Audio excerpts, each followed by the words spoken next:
বাংলাদেশ অবাক পৃথিবী তাকিয়ে রয়, জলে পুড়ে চারখার তবু মাথা নোয়াবার নয়। বাংলাদেশ কারো দাসত্বের জন্য জন্মগ্রহণ করেনি। বাংলাদেশ শান্তিপ্রিয় এবং সার্বভৌমত্ব এবং স্বাধীন একটা দেশ।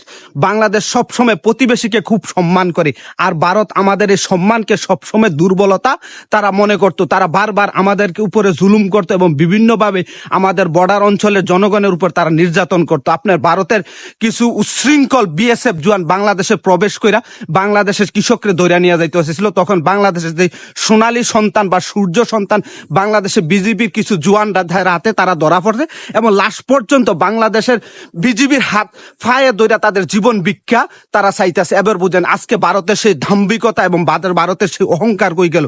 কারণ বাংলাদেশ হচ্ছে বুগলিকপুর বিদ্রোহী নগরী। বাঙালিরা যখন রুখে দাঁড়াবে তখন ভারত নামে দেশটার অস্তিত্ব থাকবে না।